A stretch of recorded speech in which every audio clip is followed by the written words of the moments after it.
Ok, ¿se ve y se escucha?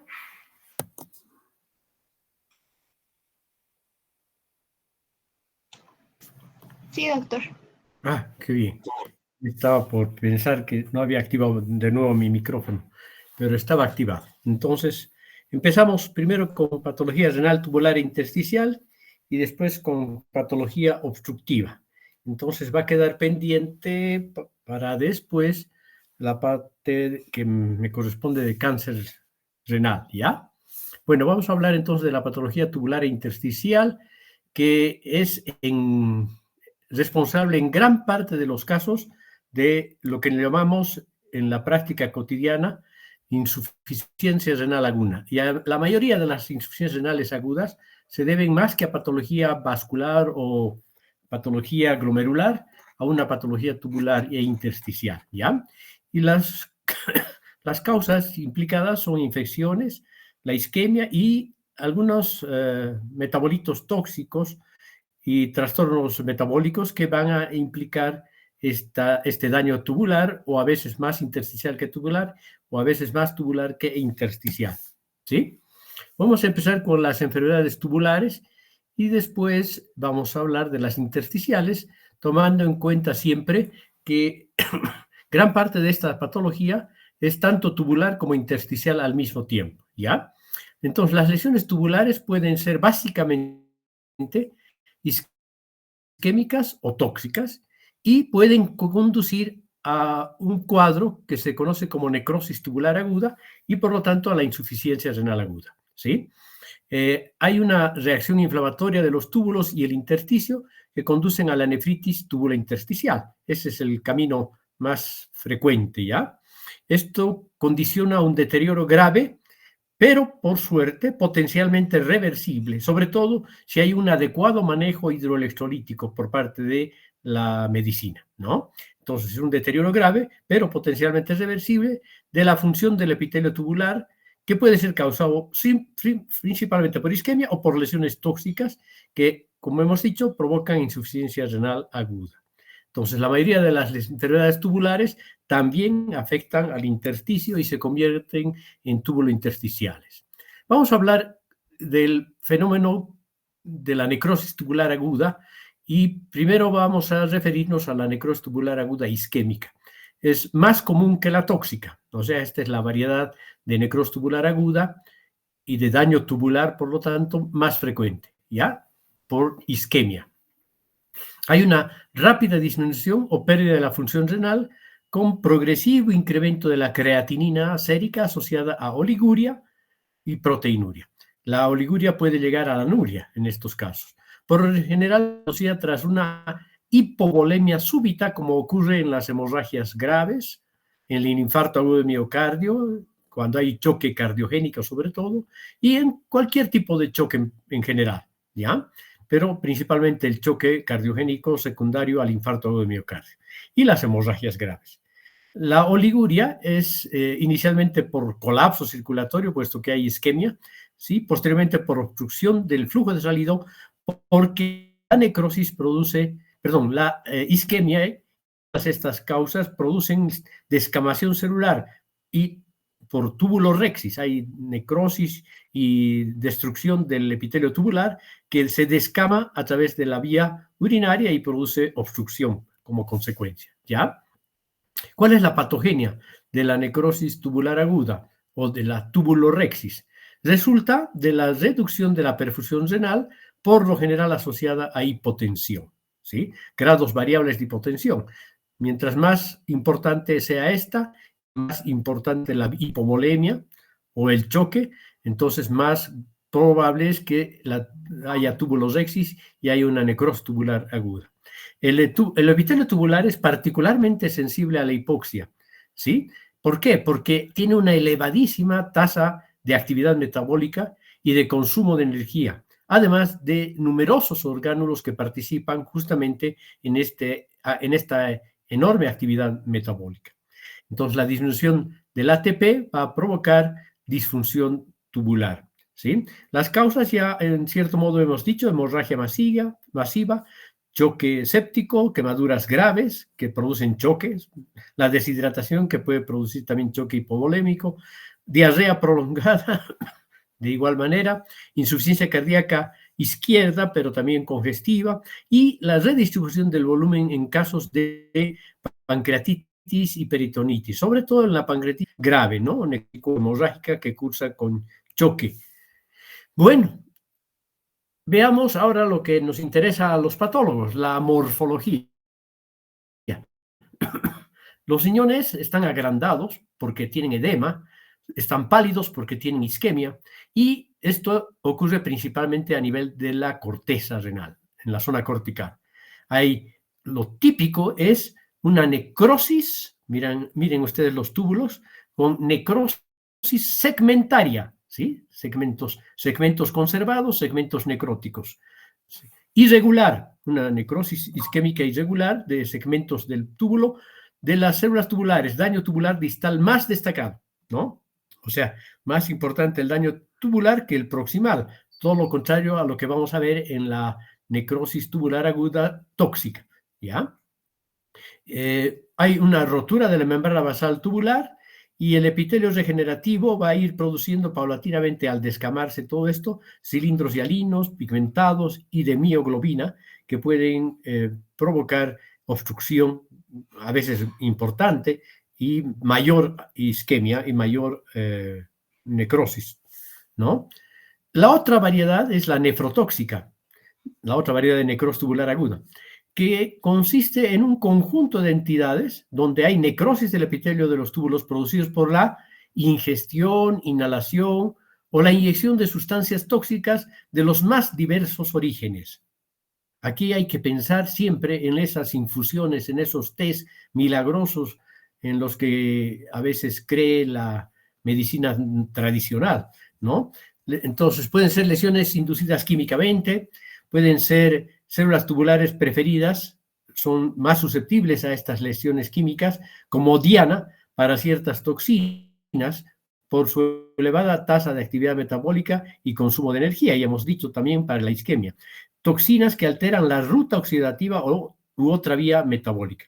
¿Cuáles son estos productos potencialmente nefrotóxicos? Pueden ser endógenos o pueden ser exógenos.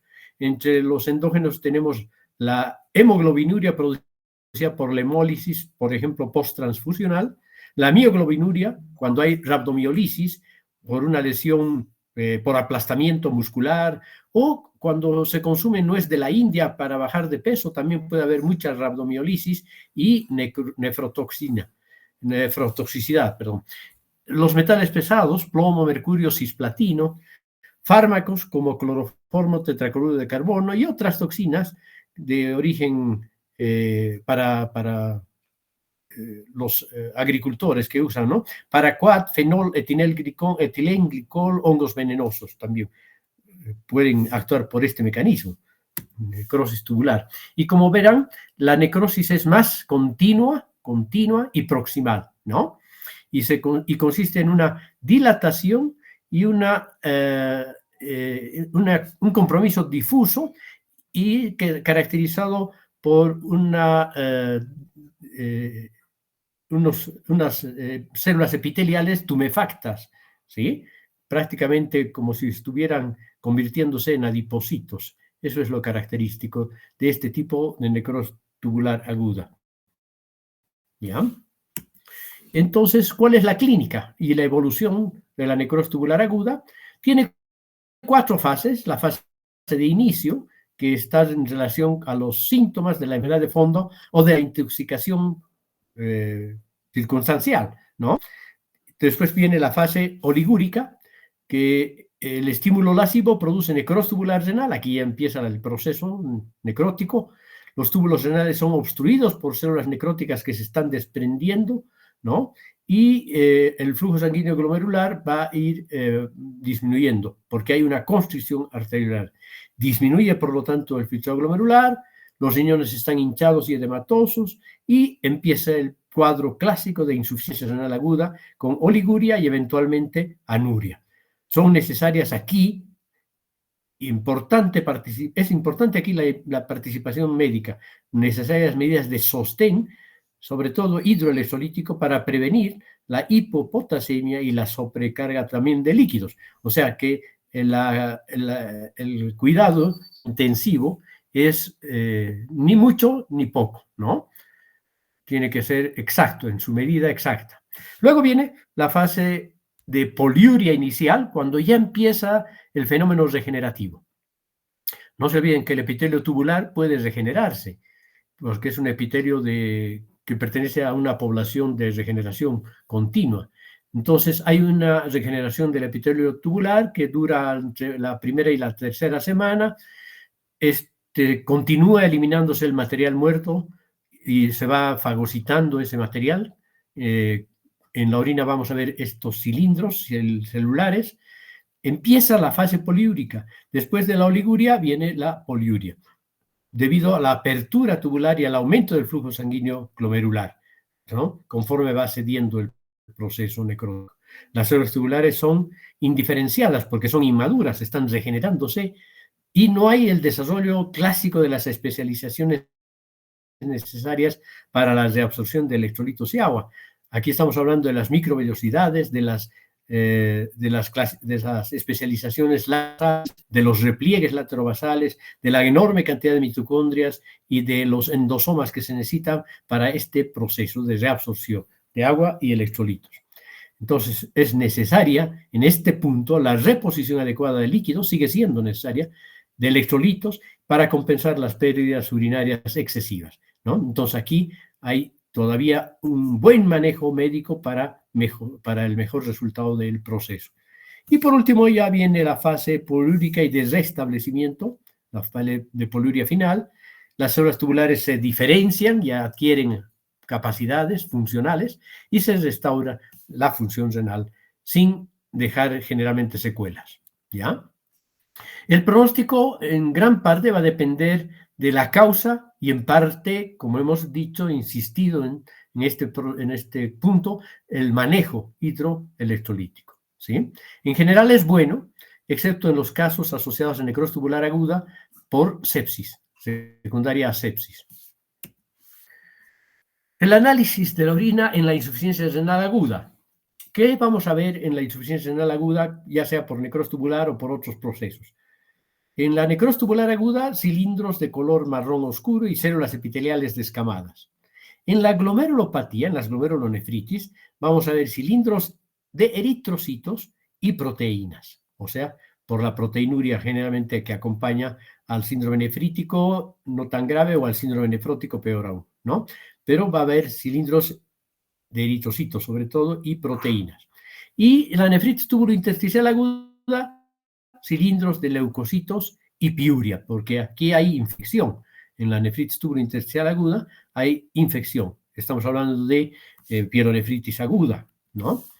Bueno, y otras causas de nefrosis y de lesión tubular o intersticial son la nefrosis vacuolar con degeneración vacuolar, secundaria a hipopotasemia, la necrosis glucógena, glucógeno citoplasmático en la diabetes y en la enfermedad de von Kierk, la nefrosis colémica, depósitos granulares amarillentos, se ve colestasis, excreción anormal de aminoácidos.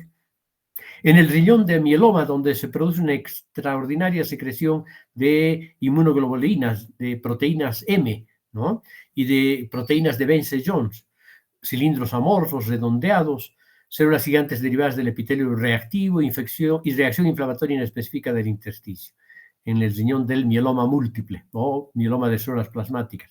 En el síndrome de Fanconi, insuficiencia de la reabsorción tubular con excreción excesiva de fosfatos, aminoácidos y glucosa. Por lo tanto, esto puede provocar raquitismo en niños, osteomalacia en adultos, acidosis y deshidratación intensa en términos generales. Depósitos de uratos en los riñones, formación de uratos por la degradación excesiva de nucleoproteínas por destrucción de eritrocitos en los lactantes y de leucocitos y eritrocitos en la leucemia aguda o crónica en los adultos, ¿sí? Aquí tenemos la nefropatía por urato, depósitos de uratos amorfos, y así se ve en la microscopia. Se ven como agujas, ¿no? Como agujas rodeadas por una reacción inflamatoria de células de macrófagos epitelioides, de histiocitos, que a veces pueden haber células gigantes multinucleadas también, ¿no? Esto es parecido a lo que se ve en en los tofos gotosos también. Aquí están los cilindros del mieloma, proteínas, ¿no?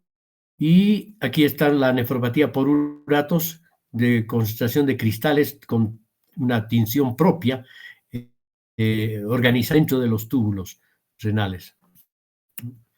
Bueno, ahora vamos a ver las enfermedades del intersticio, que, como hemos dicho antes, aquellas que comienzan en el intersticio, pero también se propagan a los túbulos, llegando en un momento a ser difíciles su diferenciación, si eran intersticiales o tubulares, ¿no? ¿Cuáles son estas enfermedades intersticiales principalmente? La pielonefritis aguda, la pielonefritis crónica y la nefritis intersticial propia, ¿ya? Los factores que participan en la infección urinaria y en las pielonefritis, tanto agudas como crónicas: obstrucción, reflujo vésico ureteral, introducción de instrumentos en actividades quirúrgicas, edad y sexo, mucho más frecuente en mujeres, sobre todo posmenopáusicas, embarazo, que produce un cuadro de obstrucción y de estasis, porque toda estasis urinaria favorece la infección. También hay susceptibilidad de la médula renal a la infección en la diabetes, en la inmunosupresión y en los cuadros de inmunodeficiencia, ¿sí? El tipo más importante y frecuente de inflamación tubulointersticial es la pielonefritis aguda. Vías de infección la infección puede llegar por vía ascendente o por vía linfática o hematógena, ¿no? En el caso de la vía ascendente, a partir del tracto urinario inferior, que es la causa más habitual, favorecida por la estasis producida por la compresión por el embarazo, la estasis urinaria secundaria a la litiasis, el prostatismo en varones, y cualquier tipo de tumor que invada la pelvis renal, ¿ya? Aquí tiene mucho que ver el carcinoma del cuello uterino, por ejemplo. Defectos estructurales del tracto urinario, ¿no? Válvulas, repliegues, anillos y papilomas también, lesiones neoplásicas no necesariamente malignas. Y el reflujo vésico ureteral, ¿ya? Y por vía hematógena, generalmente durante el curso de una bacteriemia o septicemia. Algunos ancianos con pirexia de origen desconocido empiezan a tener fiebre y no hay de dónde, no se encuentra el origen. Hay que pensar en una pielonefritis aguda, ¿sí? Y estos individuos ancianos con fiebre tienen escalofríos y a veces llega a la insuficiencia renal aguda antes de que nos demos cuenta que era una pielonefritis aguda. Entonces, estos son los síntomas: fiebre, escalofríos, dolor de espalda, signos de infección del tracto urinario inferior, referido a la vía genital, septicemia por gram negativos, frecuente el choque en estos casos, en diabéticos, necrosis papilar renal, la necrosis de la diabética, sobre todo mal controlada, obviamente. Y en la orina, ¿qué vamos a encontrar? Piuria y bacteriuria, ya lo dijimos. Y el cultivo tiene que ser posícoli enteropatógeno. Y otros gérmenes intestinales. Eventualmente pueden haber también hongos involucrados en este proceso, ¿sí? Ahora, desde el punto de vista macroscópico y microscópico, ¿qué es lo que vamos a ver? A nivel macroscópico, abscesos corticales blanco-amarillentos, generalmente esféricos, chiquititos, de 2 milímetros o menos, rodeados por una zona de hiperemia rojita. Abscesos medulares convergentes hacia la papila, mucosa pielocalicial hiperémica cubierta por exudado fibrino purulento, aquí hay una pielocalicitis, y el desarrollo posteriormente, si se complica, sobre todo por gérmenes piógenos y también por E. coli, absceso perirenal y pionefrosis, que puede asociarse a una hidronefrosis, pionefrosis, ¿no? Pus en la vía urinaria intraparenquimatosa. Y en la histología vamos a ver infiltrado inflamatorio, preponderantemente neutrofílico, neutrófilos polimorfonucleares. Y aquí tenemos esos puntitos que son abscesos corticales, ¿ven? Gran cantidad de pielitis y pielonefritis aguda. Y aquí tenemos la inflamación aquí predominantemente crónica, pero si vemos con detalle, hay muchos neutrófilos polimorfonucleares en el intersticio y comprometiendo los túbulos. Hay tubulitis y hay nefritis intersticial. Y aquí un hongo en la vía urinaria. Luego tenemos la pielonefritis crónica. Es responsable, miren qué interesante, es responsable del 15% de los casos de enfermedad renal. Enfermedad renal crónica es el término que actualmente tenemos que manejar. Y el desarrollo posteriormente de una hipertensión secundaria de origen renal, agravando la lesión vascular resultante. El mecanismo por reflujo o por obstrucción.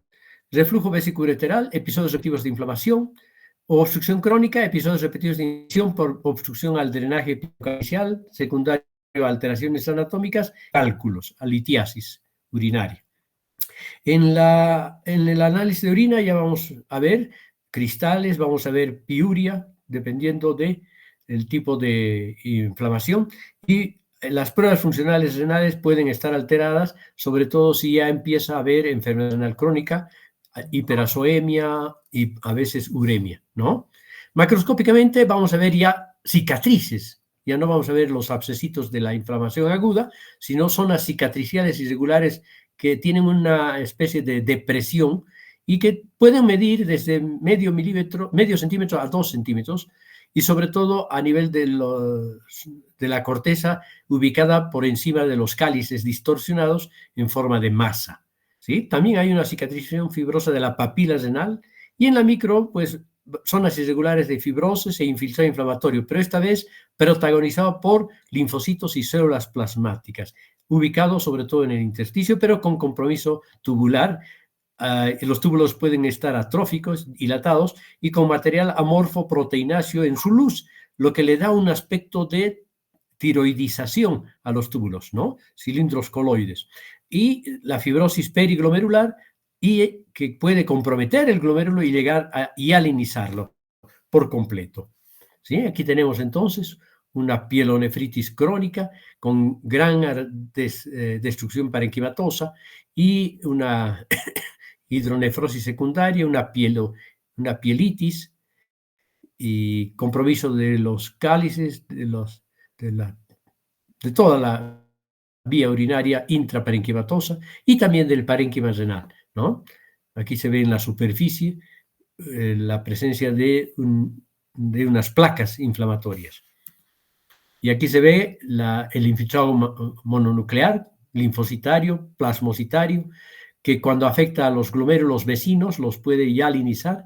Aquí hay un glomérulo con hialinosis periglomerular, pero todavía permeabilidad de los penachos capilares glomerulares, pero este ya totalmente hialinizado. Hay daño tubular, hay daño intersticial, en algunas áreas más intenso el proceso inflamatorio, en áreas menos denso. Y aquí vemos que son, en la mayoría de los casos, células plasmáticas y linfocitos, pero también pueden haber macrófagos y algunos eosinófilos y polimorfonucleares también, ¿no? Porque puede seguir activa. Y esto es lo que les decía de la tiroidización. Parece un corte histológico de tiroides y son los túbulos dilatados con este material hialino amorfo en su luz que parece coloide.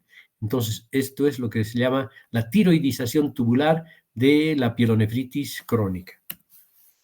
Hay algunas enfermedades inflamatorias particulares que comprometen el riñón, y entre ellas hay que destacar una, que es la pielonefritis janto-granulomatosa. Y se llama janto-granulomatosa porque está dominada por la presencia de estos macrófagos con amplio citoplasma espumoso. Los patólogos llamamos a este citoplasma espumoso de tipo jantomatoso, ¿ya? Como jantomas, como los jantelasmas que se ven en los párpados, por ejemplo, de algunos viejitos, y los macrófagos están llenos de este material lipídico. Entonces, esta es una reacción janto-granulomatosa, que miren, puede simular perfectamente a la imagenología e incluso a la macroscopia un tumor. Esto parece un carcinoma renal, pero es una pielonefritis janto-granulomatosa. ¿Ya? La nefritis intersticial inducida por fármacos y agentes tóxicos. Hay que tener mucho cuidado con automedicación para los pacientes o con la receta médica por tiempo limitado en todos los procesos patológicos que vayamos a ver, ¿ya? Puede ser secundaria a infecciones microbianas sistémicas no supuradas, tifoidea, difteria, clostridio, sífilis, enfermedad de Well. Prácticamente muchos procesos patológicos pueden provocar nefritis intersticial o puede haber fármacos involucrados en su patogenia. Los analgésicos, las AINES, son los que más destacados lo que más hay que destacar en este grupo de patología intersticial, porque es muy fácil comprar analgésicos de venta libre, ¿no? Y pueden provocar a veces iatrogénicamente y a veces idiosincráticamente mejor, y a veces, dependiente de la dosis, lesión túbulo-intersticial crónica e incluso puede llegar a la necrosis papilar, como cuando mezclamos sobre todo aspirina y fenacetina. Cada una por su parte también puede producir este daño túbulo-intersticial, pero esta mezcla es peligrosa. Aspirina más fenacetina, necrosis papilar. Y por último tenemos la nefritis intersticial de los Balcanes, que es idiopática, probablemente debido a hongos o a algunos residuos minerales, o provocado por algunos factores alimentarios, o por una, en última instancia, predisposición genética. Esta es la imagen clásica de una necrosis papilar producida por aspirina más fenacetina. Vean la necrosis de la papila renal, ¿sí? Aquí está el cáliz menor y aquí está la papila renal de la porción apical de la médula, ¿no? Miren esta necrosis gigante. Esta es la papilitis necrotizante o necrosis papilar. Entonces, hay en el mecanismo inducido por fármacos y agentes tóxicos una reacción de hipersensibilidad adversa frente a diversos tipos de fármacos que ocurre desde los 2 hasta los 40 días después de la exposición, ¿ya? Y está mediada por un mecanismo inmunitario. Aquí hay una unión covalente de los fármacos a componentes propios del tejido, el citoplasma o la matriz extracelular de la parénquima renal, inducción de reacciones inmunológicas mediadas por inmunoglobulina E, como la hipersensibilidad de tipo 1, y de células T, como la hipersensibilidad de tipo 4. Entonces, el abuso de analgésicos, ASA más fenacetina más paracetamol, bomba atómica para el túbulo y el intersticio renal. Clínicamente, fiebre, eosinofilia, erupción cutánea, hematuria, proteinuria leve, piuria estéril, azoemia y uremia, ¿no? Enfermedad renal aguda. Se caracteriza por todos los cuadros que hemos visto: poliuria, anemia, cefalea, alteraciones gastrointestinales, diarrea sobre todo, necrosis tubular aguda y necrosis papilar. Todo eso puede producir estos agentes etiológicos. En la histología, edema, necrosis tubular aguda y también concomitantemente infiltrados túbulo-intersticiales. Pero aquí hay más histiocitos y eosinófilos por lo alérgico del proceso, pero además las células clásicas, neutrófilos, células plasmáticas, linfocitos, falta aquí, y siempre pueden haber granulomas bien delimitados. Y aquí tenemos la nefritis tubulo-intersticial inducida por drogas, eosinófilos, siempre es llamativo, son lo llamativas la presencia de eosinófilos en las dermatitis por drogas medicamentosas, en las nefritis por medicamentos, en fin, ¿no? Pero además hay macrófagos, además hay células plasmáticas, hay linfocitos. Aquí hay una célula plasmática, para que no crean que me estoy inventando, aquí hay otra. Después están los linfocitos, los macrófagos y los eosinófilos, destacado en la participación medicamentosa. Y por último tenemos una nefritis particularmente frecuente, casi siempre secundaria a una infección pulmonar, la tuberculosis renal, ¿sí? Hablamos también de una pielonefritis tuberculosa o de otro cuadro más agudo todavía, la tuberculosis miliar, que desde que se coloca la vacuna al recién nacido prácticamente ha desaparecido, o por lo menos ha disminuido significativamente esta variedad de tuberculosis miliar, que es rápidamente progresiva. El riñón es solo uno de los órganos comprometidos, porque hay múltiples órganos comprometidos por la tuberculosis miliar. El paciente puede morir antes de que los granulomas se desarrollen. Estos son los granulomas, por si acaso. Antes de que estos se desarrollen, puede haber una especie de sepsis de granulomitas en desarrollo que contienen los bacilos de la tuberculosis miliar, ¿no? Con gran material con gran cantidad de material caseoso. Más clásico, pero a meses o años después progresa y se abre al sistema pielocalicial y libera los bacilos al tracto urinario inferior, produciendo además uretritis, cistitis, prostatitis, orquieviritis y destrucción, obviamente, del riñón a nivel córtico-medular y el cuadro de enfermedad renal crónica. Vamos a ver granulomas caseificantes como estos, granulomas caseificantes con células gigantes multinucleadas de tipo Langhans. Aquí se ve muy poco de la necrosis granular, esta partecita, si ustedes se empeñan, aquí también hay un poquito de necrosis, pero los granulomas son clásicamente encapsulados por tejido fibroso y por un manto de linfocitos. Estos son los famosos granulomas tuberculosos, que también se llaman encapsulados y caseificantes por la necrosis caseosa, la presencia de células gigantes multinucleadas de tipo Langhans clásicos, ¿no? Aquí tenemos un granuloma y aquí sí se puede ver precioso el centro necrótico, la necrosis granular acidófila, que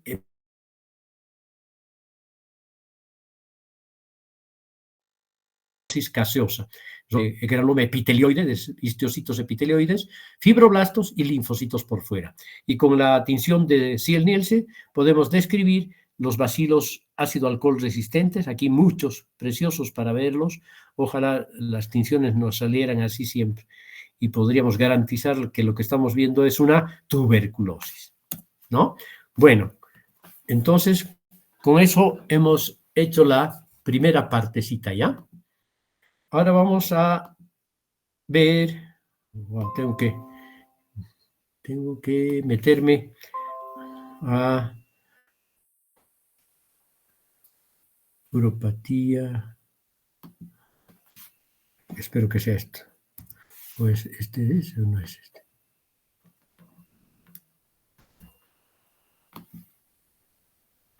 Sí, este creo que es.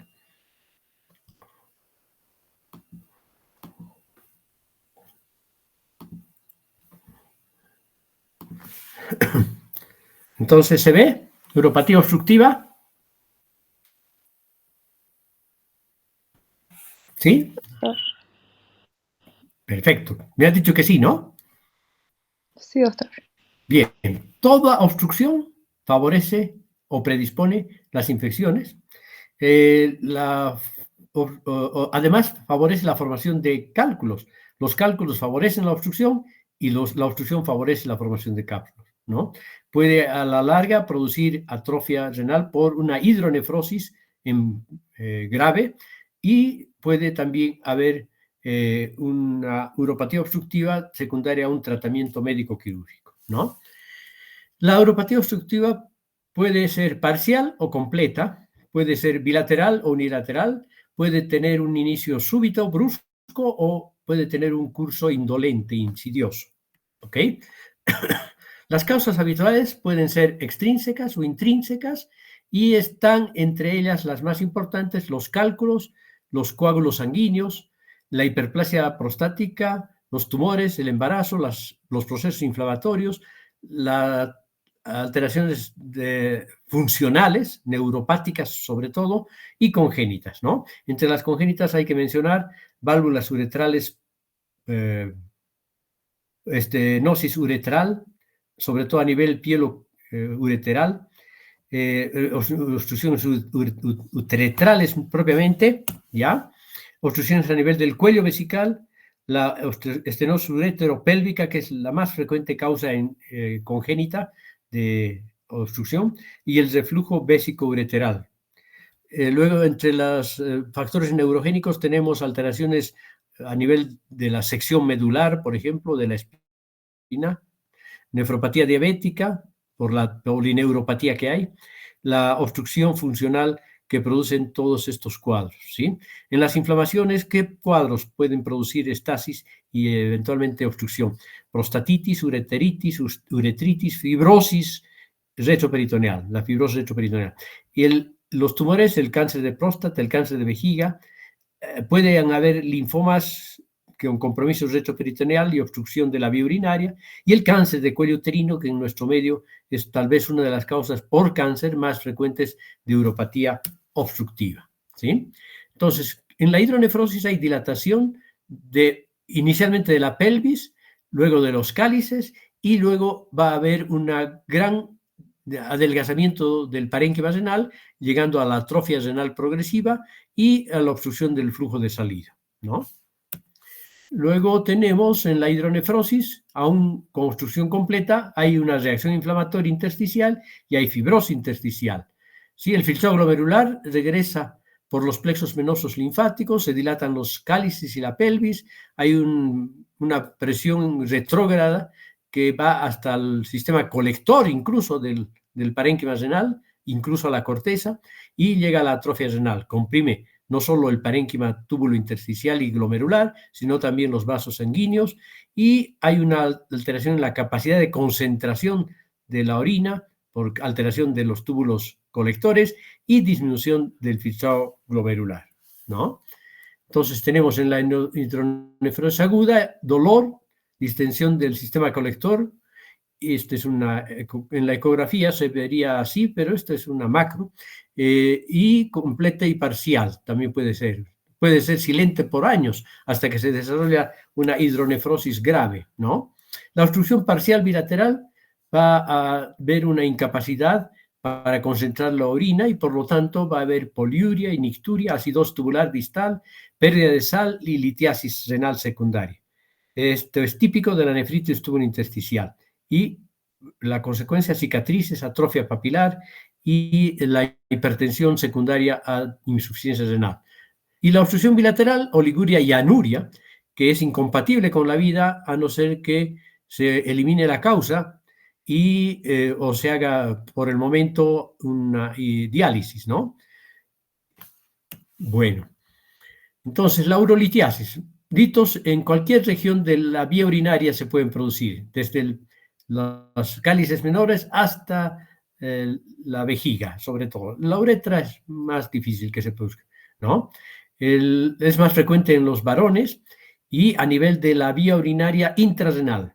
El pico etario para que se manifieste la litiasis renal, 20 a 30 años, ¿sí? Aquí están en esta imagen los litos, ¿no?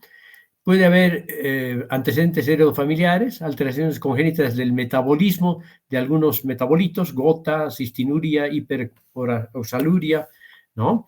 En cuanto a la composición, el 70% son de calcio, sobre todo de oxalato de calcio o de fosfato de calcio. El 15% pueden ser de triple composición, se llaman de estrubita, fosfato amónico magnesio, 5 a 10% de ácido úrico y el 1 a 2% solamente de cistina. Aquí tenemos las imágenes, ¿no?, de hidroxiapatita y de brusita, que son fosfatos cálcicos. Aquí tenemos calcios de ácido úrico, litiasis de ácido úrico, son radiolúcidos, ¿no? También están presentes en la gota. Aquí tenemos los cálculos típicos de cistina que remedan ataúdes, podríamos decir. Los cálculos de estrubita por cateterismo crónico de la vejiga, por infecciones bacterianas, productores sobre todo de estas bacterias de ureasa, como el género Proteus. Los prismas son rectangulares, como tapas de ataúdes, como acabamos de ver, ¿sí? Cálculos grandes, pueden haber cálculos grandes como astas de venado, radiopacos y de densidad interna variable. Aquí tenemos, pueden haber este tipo de cálculos, ¿sí?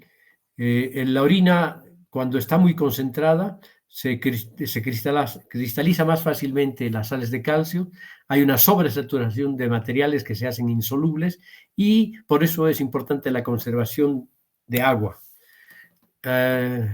Litos con matriz de mucoproteínas, 1 a 2% del peso corporal, es un factor determinante, supersaturación de sustancia litogénica por la concentración de la orina o por un volumen bajo de la orina, ¿sí? Aquí tenemos sobresaturación, se producen sales de calcio y oxalato. Hay un desequilibrio en la solubilidad, sobresaturación también por el pH alcalino o por el pH ácido en los uratos, y en el alcalino ácidos débiles se favorecen el depósito de brucita y apatita, ¿no? Siempre hay un fenómeno de nucleación inicialmente para la formación de los cúmulos de oxalato de calcio que tienen tendencia a separarse. Después los cúmulos grandes se estabilizan y empiezan a crecer recién, ¿no? Nucleación heterogénea, núcleos de desechos celulares calcificaciones de papilas renales, disminuir a nivel de la sobresaturación necesaria para formar cristales. Inhibidores en la formación de cristales no existen para urato, ni cistina ni estrubitas. Se pueden evitar la formación de oxalato y fosfato cálcico de esta manera. Bueno, hay algunos cálculos que se asocian a algunas enfermedades, como por ejemplo las osteopatías, la sarcoidosis, el hiperparatiroidismo, en el 5% de hipercalcemia e hipercalciuria, en los íricos-úricos, con los pacientes gotosos, enucleación en los conductos colectores, ¿no? 20% de los úricos-úricos, el 5% de hiperoxaluria en los pacientes a nivel vegetariano, a nivel del intestino, 55% de hipercalciuria absortiva intestinal. Los pacientes que ayunan, es peligroso el ayuno para la formación de los cálculos, la diarrea, la hipocitraturia, acidosis y la diarrea, y los cálculos de origen idiopático. Los cálculos de calcio, hipercalciuria idiopática,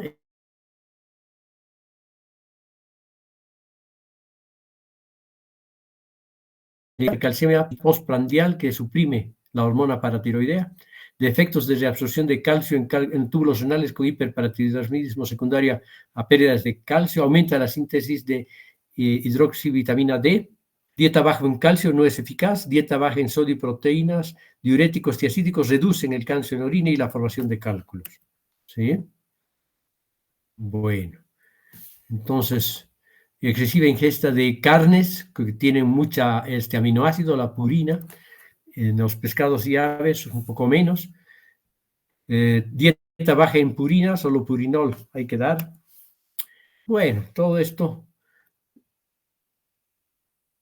está relacionado con los cálculos, ¿no?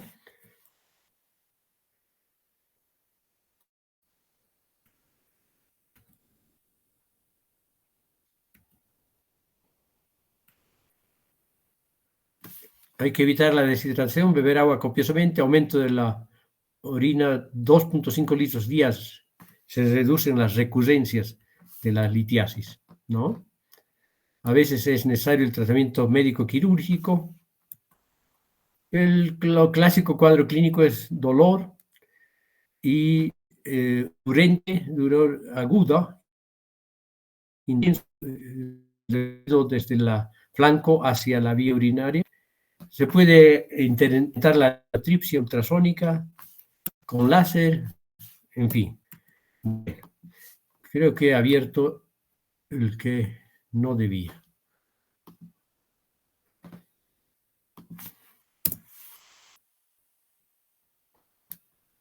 Sí, este es mi tema. ¿Ya? A ver, ¿qué hora estamos? Vamos a repetir algunas cositas nomás. Entonces, la uropatía obstructiva y litiásica aumenta la susceptibilidad de infecciones y la formación de cálculos urinarios. La obstrucción aguda bilateral del tracto urinario causa insuficiencia renal aguda, postrenal, ¿no? La obstrucción unilateral es frecuentemente asintomática, puesto que muchas de sus causas pueden ser revertidas, su reconocimiento temprano es importante. La obstrucción bilateral crónica condiciona, si no se soluciona, hidronefrosis irremediablemente y atrofia renal permanente. Bueno, esto ya hemos visto un poco, esto también. ¿ya? Después hemos visto la hidronefrosis y dilatación de los cálices en la pelvis renal asociada a atrofia progresiva del parénquima renal tras una obstrucción del flujo urinario eferente. Y tenemos esto que hemos visto, dilatación de pelvis, piel calicial, atrofia renal y alteración del flujo de salida. Hemos visto todo eso. Las anomalías congénitas son válvulas uretrales, estenosis uretral, estenosis meatal, obstrucción del cuello uterino, estenosis, obstrucción de la vía de la unión uretropélvica, y hemos dicho, y adquiridos, cálculos, tumores, inflamación, desprendimiento, trastornos funcionales, ¿no? La vejiga neurogénica. Bueno, y aquí tenemos la ubicación de los cálculos y los que favorecen la obstrucción a nivel de la pelvis y de la vía urinaria intraparenquimatosa, cálculos, tumores y la estenosis uretropélvica. Aquí, en el pleno uréter, cálculos, tumores, también podemos ver repliegues papilares, la inflamación en la parte inferior del uréter, el embarazo, los tumores, sobre todo el cáncer de cuello uterino, y la fibrosis rectoperitoneal. El reflujo vésico-ureteral, importante. Aquí en la vejiga, los cálculos, los tumores y la vejiga neurogénica. En la uretra también puede haber, debido a válvulas congénitas o tumores, pero es raro. Pero más frecuente la próstata, ¿no? Por hiperplasia, por carcinoma o por prostatitis, que pueden aumentar el volumen prostático. Entonces, la obstrucción brusca y total, reducción del volumen fechado glomerular, dilatación de la pelvis, dilatación de los cálices, pero eventualmente atrofia, porque es un proceso agudo, ¿no? Y la obstrucción subtotal puede llegar a la atrofia, ¿no? Si es unilateral, completo o parcial, permanece silente durante un periodo prolongado, pero si es completa, puede ser más rápidamente detectada. Macroscópicamente, riñones aumentados de volumen, cavidades multiloculadas, atrofia parenquimatosa renal que se convierte en un saco de paredes delgadas, como el bladder de una pelota antigua de fútbol. Y en la microscopia, atrofia, fibrosis tubular, respeta los glomérulos, más bien. El infiltrado inflamatorio puede complicarse con pionefrosis y pioureter, ¿ya? Y aquí tenemos la clásica dilatación pielo-ureteral y pielo-calicial. Diferentes tipos de hidronefrosis. Aquí hay un megaureter, vean, un megaureter, y aquí hay un cálculo que es el que está produciendo la hidronefrosis. La urolitiasis. Pueden aparecer en cualquier nivel del tracto urinario, causan obstrucción, ulceración, hemorragia y dolor. Predisponen a la infección urinaria y predominio en varones de 30 años. Pueden ser de oxalato y fosfato de cálcico, de fosfato amonio de magnesio, de ácido úrico y de cistina, ¿ya? No vamos a entrar en más detalles, han visto que se pierde uno en eso. ¿Cuáles son los que cursan con oxalatos y fosfato de calcio? Las orinas alcalinas, hiperuricemia idiopática, hipercalciuria, hipercalcemia, hiperoxaluria, hiperuricosuria, hipocitruria sin alteración metabólica conocida. Y las de ácido úrico, orinas ácidas, hiperuricemia, hiperuricosuria y idiopático, ¿no? Aquí tenemos cálculos de todo tipo. Aquí hay un cálculo coraliforme que está llenando la vía urinaria intraparenquimatosa, y aquí la consecuencia, la hidronefrosis secundaria a este megaureter por este cálculo enclavado en la parte media del uréter, ¿no? Entonces, favorecen su formación dependientes de los componentes del cálculo, ¿no? Tienen mucho que ver los componentes del cálculo, el pH, el volumen de la orina, es importante la hidratación adecuada, las infecciones concurrentes, la disminución de factores de inhibición de la formación de cristales, ¿no? Hay también factores que inhiben la formación de cristales. La litiasis vesical con numerosos cálculos de la vejiga, cistitis crónica e hiperplasia nodular de la próstata son las que favorecen esto. Bueno, muy bien. ¿Y qué hora tenemos? Tenemos 5 minutitos. Vamos a ver un poquito del trasplante renal, ¿ya? Cada vez es más frecuente como uso de tratamiento de insuficiencia renal terminal.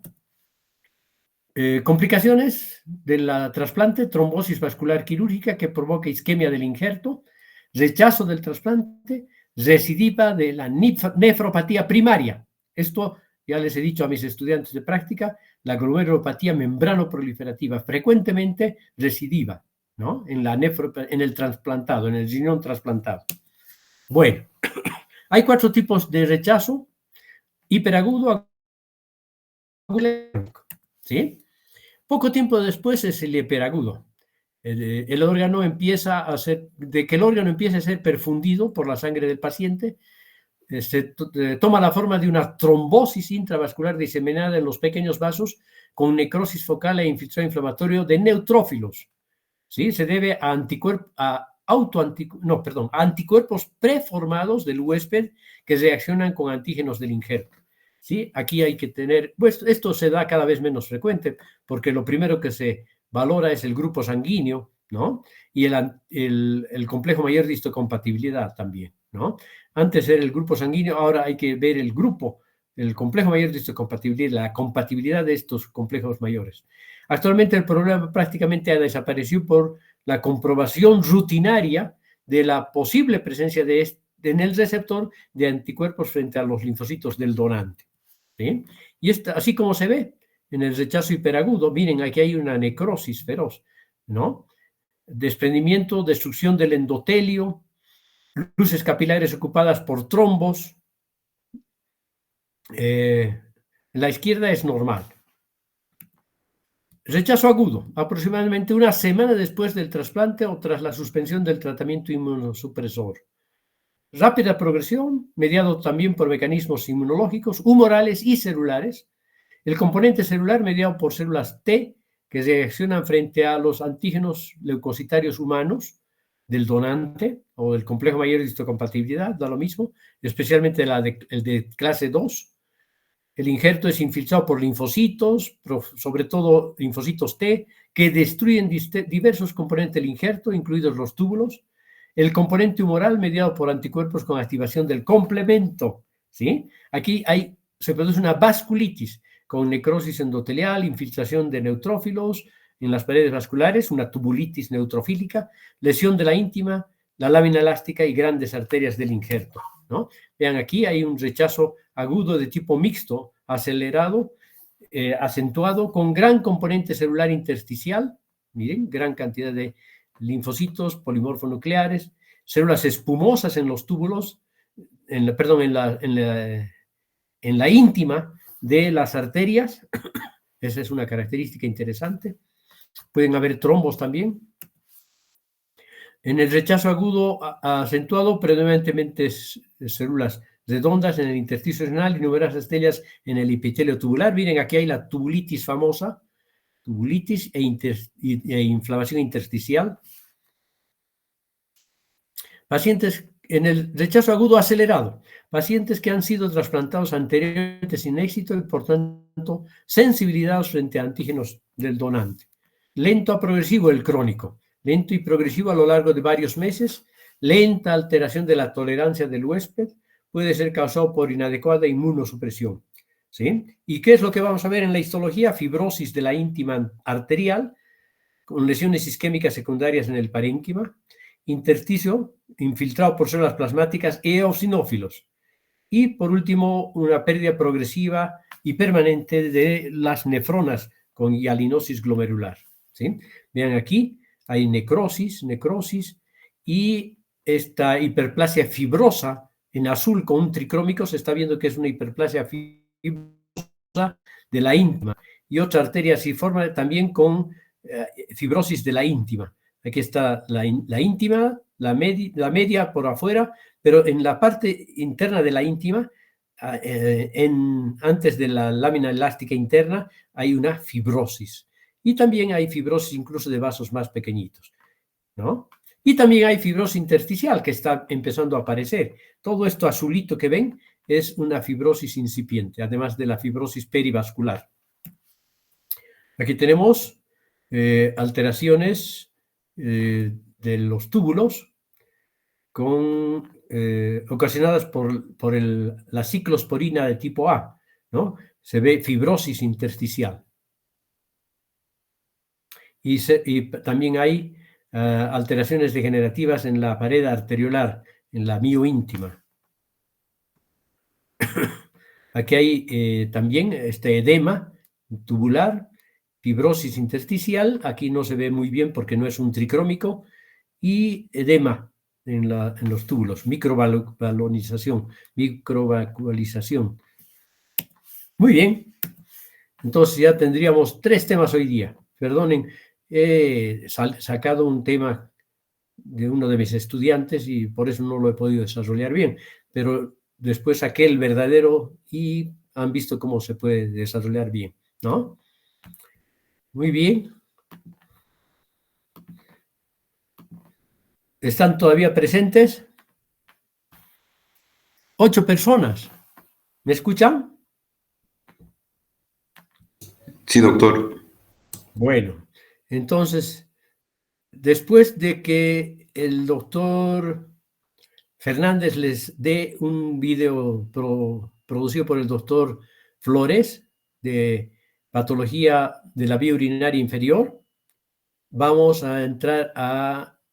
Le falta un temita al doctor Llanos, que creo que es para tiroides, no sé qué me... Ah, no, uno de los NEM, neoplasia endocrina múltiple. Y después, la subsiguiente semana, después del receso, yo les voy a dar el tema de reproductor. Pero antes de darles el tema de reproductor, voy a hablar de cáncer renal, ¿ya? ¿Ok? ¿Listo? ¿Me escuchan? Sí, doctor. Ok, nos despedimos entonces hasta después de 3 semanas, ¿ok? Pero van a estar atentos porque el doctor Fernández les va a dar ese tema del doctor Flores y después el doctor Llanos, o no sé si alternarán como ellos darán. El lunes darán uno y el miércoles otro. Y el próximo lunes, el subsiguiente lunes, yo ya les daré cáncer renal, ¿no?